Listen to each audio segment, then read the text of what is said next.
दोस्तों, स्वागत है आपका हमारे चैनल जो विद विपु पर। तो आज हम पढ़ाएंगे हिंदी व्याकरण का अति महत्वपूर्ण टॉपिक चंद्रबिंदु और अनुस्वार में फर्क। ठीक है, आज हम क्या पढ़ाएंगे? विषय हिंदी व्याकरण। हिंदी व्याकरण में आज हम पढ़ाएंगे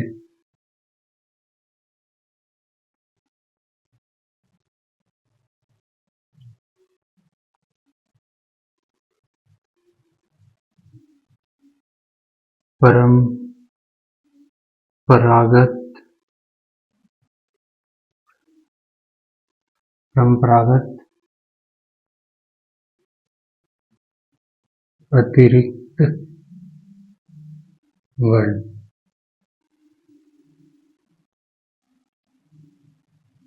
परंपरागत अतिरिक्त वर्ण, इसमें आपने देखा होगा अनुस्वार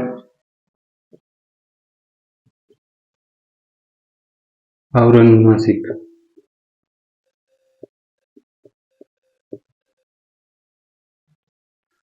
अनुस्वार क्या होता है? अनुस्वार शिरोरेखा के ऊपर एक बिंदी ऐसी, ये होता है अनुस्वार।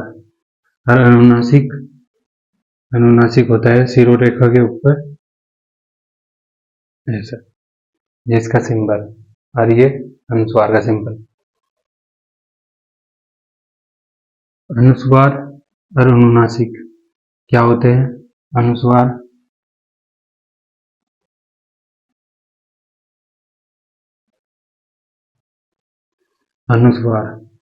इसमें क्या होता है, जब जैसा हम बोलते हैं तो मुख से कम और नाक से अधिक वायु निकलती है। अनुस्वार में क्या होता है? मुख से अधिक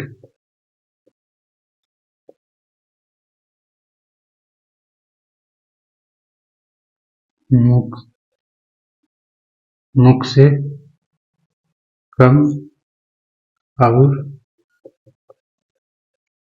नाक से अधिक वायु निकलती है। मुख से कम वायु निकलेगी और नाक से अधिक, किसमें? अनुस्वार में। और दूसरा होता है अनुनासिक। अनुनासिक में क्या होता है? अनुनासिक में इसका उल्टा, यानी मुख से अधिक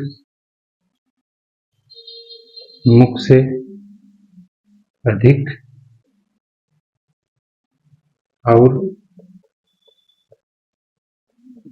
नाक से कम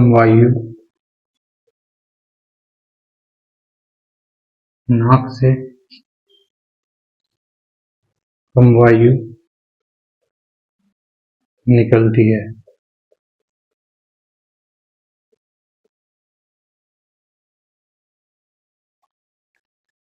देखो, अगर इन दोनों में अंतर देखा जाए, पहले तो याद करने का तरीका देख लो आप कि मुख से अधिक और नाक से कम वायु निकलती है, किसमें? अनुनासिक में। तो आपको पता लगाना, देखो, अनु का मतलब इसका अर्थ हो पीछे। कैसे पता चला पीछे? आपने देखा होगा अनुज लिखा हुआ, अनुज का मतलब हो जिसका जन्म पीछे हुआ हो, यानी बाद में, पीछे या बाद। ठीक, अनुज भी वही होता है जिसका जन्म पीछे होता है, उसे अनुज कहते हैं। तो यानी अनुनासिक, यानी नासिक मतलब नाक से पीछे पीछे हवा आएगी। ठीक है, मतलब वायु। जैसा हम बोल लेंगे तो मुख से ज्यादा निकलेगी और नाक से कम कम आएगी, है ना, क्योंकि पीछे पीछे चलना तो आराम से चलना पड़ेगा, कभी किसी का टक्कर लग जाए। तो यानी कि नाक से कम वायु निकलती है, और अनुस्वार में मुख से कम और नाक से अधिक वायु निकलती है। यदि आपको इसका पता चल गया ना, तो इसका उल्टा हो जाएगा, यानी जो इसमें अधिक है वो इसमें कम, और जो इसमें अधिक है वो इसमें कम। ठीक है। अब याद करने का तरीका कि ये सिंबल अनुनासिक का है या ये वाला सिंबल अनुनासिक का है, या ये अनुस्वार का है या ये अनुस्वार का। देखो अभी पता नहीं चल रहा, देखो मानने की बात है, ऐसा शिरोरेखा और ये चंद्रबिंदु।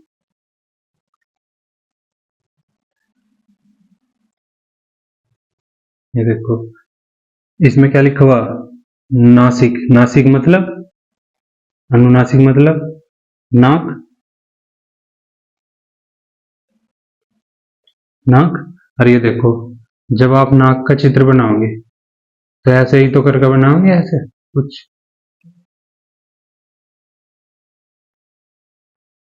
तो इसमें देखो ये देखो ये समझ लो, और ये लास्ट में जाके ये कहाँ एक जगह मिल ली ना यहाँ, तो यानी ये बिंदी। अगर इसे सबको हटाया जाए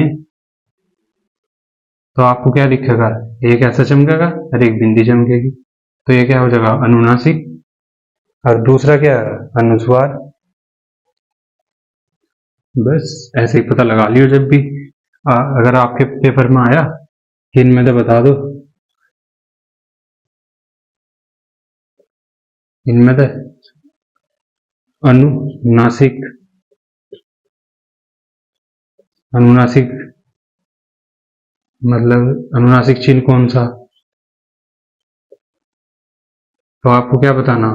अब नाक जैसी आकृति तो इसकी दिख रही, देखो, तो ये है अनुनासिक। और दूसरा क्या हो जाएगा, अनुस्वार।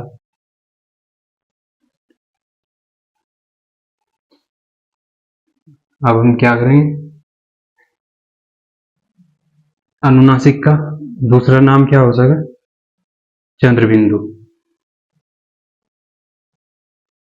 चंद्र बिंदु, अनुनासिक का ये दूसरा नाम क्या है, चंद्रबिंदु। अब देखो चंद्र बिंदु अनुनासिक, तो इसका इस्तेमाल कहाँ होता है, यानी इसका उपयोग होता है, उपयोग या चलो कहाँ, जो तद्भव शब्द होते हैं, कहाँ होगा इसका उपयोग, तद्भव शब्दों में। तद्भव शब्द क्या होते हैं, जो शब्द संस्कृत से बदलकर हिंदी में, मतलब हाँ हिंदी में आगे हों, जो पहले संस्कृत में थे, वे बदलते बदलते बदलते यानी उनका क्या होगा, अपभ्रंश होगा, ऐसा होते होते यानी उनका रूप परिवर्तित होते होते में क्या में आगे, हिंदी में, उन्हें कहा जा तद्भव। तो ये तद्भव शब्दों में इनका प्रयोग हो अनुनासिक का, और ये हो इनका उपयोग अनुस्वार का, अनुस्वार का उपयोग हो तत्सम, तत्सम, तत्सम शब्दों में। तत्सम शब्द या इन्हें क्या सका, संस्कृत शब्दों में, संस्कृत शब्दों में। तत्सम का मतलब होता है उसके समान, यानी संस्कृत के समान। तो जो संस्कृत के शब्द हैं, तत्सम शब्द है, उनमें क्या का उपयोग होता है, अनुस्वार का। और अनुनासिक का क्या बताया, तद्भव में। जैसे अगर एग्जाम्पल देखे जा, पहला अनुस्वार का एग्जाम्पल देख लो, क्या है इसका उदाहरण, क्या है इसका उदाहरण, जैसे संस्कृत शब्द यानी दंत, देखो इसके ऊपर लग रहा है दंत के। अगर हम इसका उदाहरण देखें अनुनासिक का, तो इसमें क्या कहेंगे इसे, दांत, इसमें ऐसा लगेगा, ठीक है, दांत, ये दंत। इसमें दूसरा कंटक, कंटक में देखो एक बिंदी। यदि आप कांटा लिखोगे तो कांटे में क्या है, चंद्र बिंदु यानी कि अनुस्वार आपको लगाना पड़ेगा। तो ऐसे ही बहुत सारे शब्द हो सके आदि।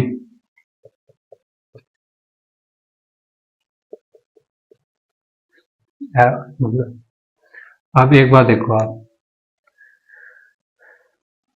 आपने देखा होगा लिखा हुआ, जैसे आपने लिखा हुआ देखा होगा, जैसे मैं, और इधर एक बिंदी।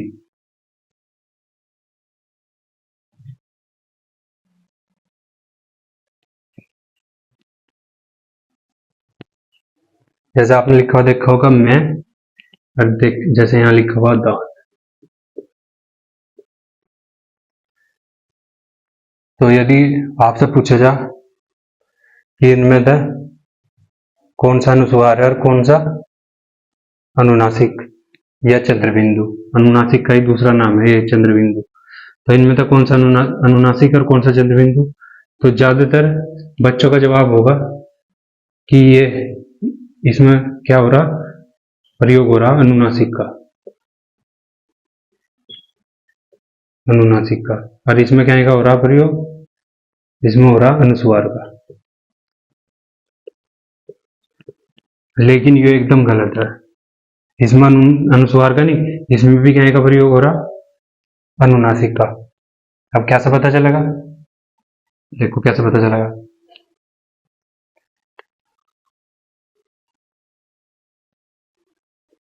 जब भी आ की मात्रा, आ की मात्रा हो, जैसे यहाँ दांत में आ की मात्रा लग रही, यानी हाँ, तो उस टाइम अगर चंद्रबिंदु इस्तेमाल होगा, ठीक। और यदि शब्द में ये मात्रा आ की मात्रा लग रही हो तो चंद्रबिंदु का इस्तेमाल होगा,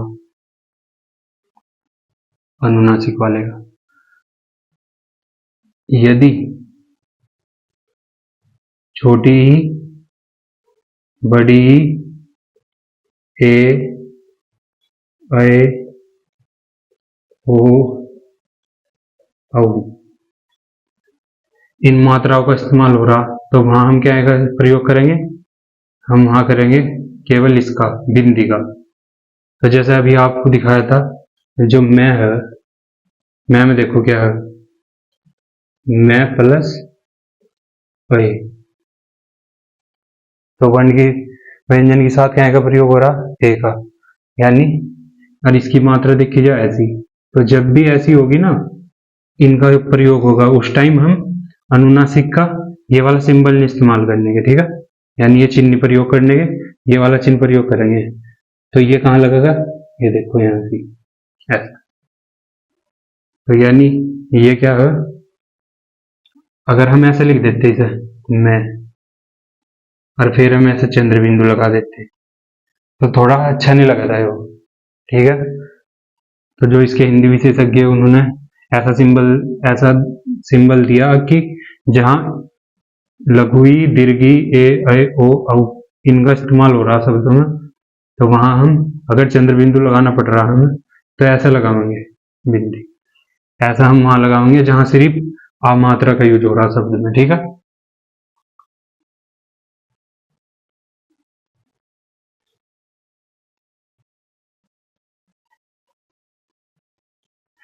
तो ये सिरोरेखा, ये बिंदी, लेकिन ये अनुस्वार है, और ये क्या है, ये वाला भी चंद्र बिंदु, और ये वाला भी चंद्र बिंदु, ठीक है।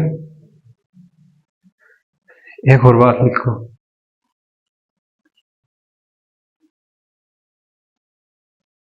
एक हिंदी के विशेषज्ञ हुए हैं जिनका नाम है पंडित किशोरी प्रसाद, पंडित किशोरी प्रसाद, पंडित किशोरी प्रसाद वाजपेयी।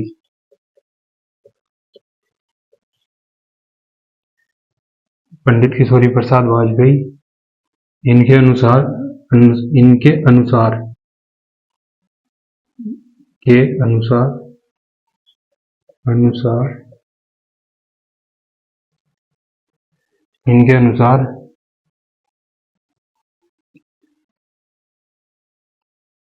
अनुस्वार और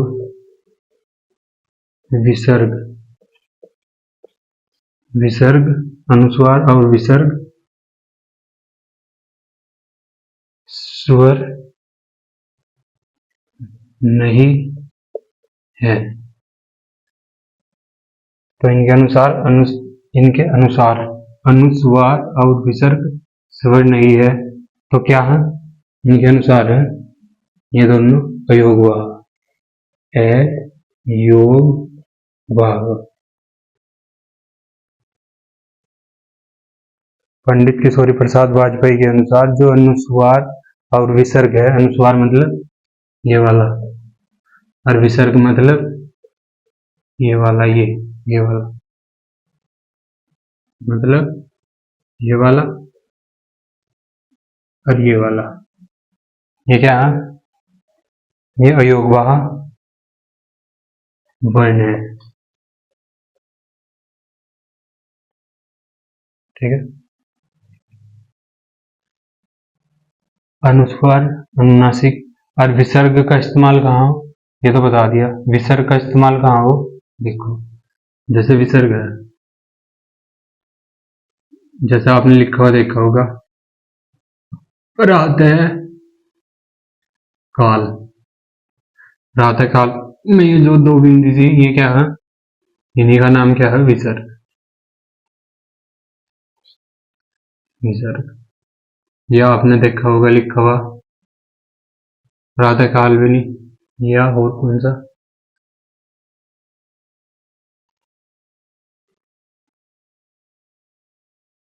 ऐसे भव, इसमें भी क्या है? विसर्ग। लेकिन हाँ ठीक।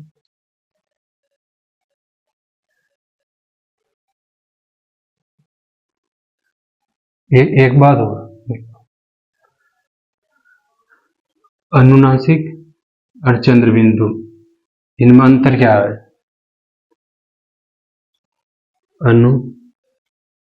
अनुनासिक और चंद्र बिंदु,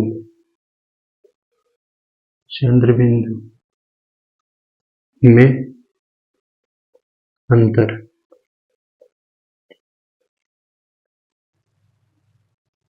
देखो अनुनासिक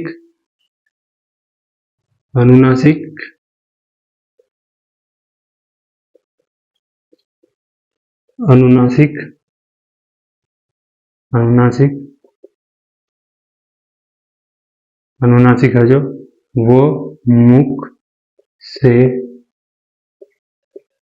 निकली ध्वनि है। अनुनासिक है मुख से निकली हुई ध्वनि, मुख से निकली ध्वनि या मुख से निकली हुई ध्वनि। लेकिन चंद्रबिंदु क्या है? चंद्रबिंदु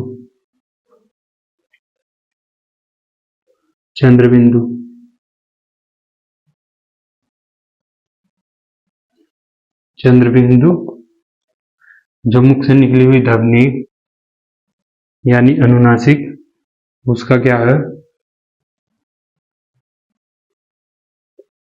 मुख से निकली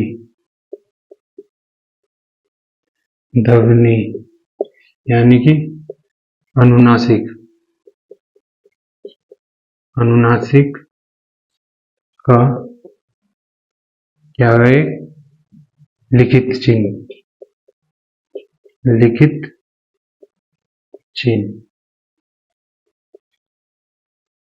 ठीक है। मुख से निकली ध्वनि को तो अनुनासिक कहेंगे, लेकिन जो उसका चिन्ह दे हम, जैसा ये वाला, तो ये क्या है, चंद्र बिंदु। पता चल गया इन दोनों में अंतर। तो दोस्तों उम्मीद है आपको ये क्लास अच्छी लगी होगी। यदि अच्छी लगी हो तो लाइक कर दियो और शेयर कर दो हमारे चैनल को और सब्सक्राइब कर लो। ठीक, देखने के लिए धन्यवाद।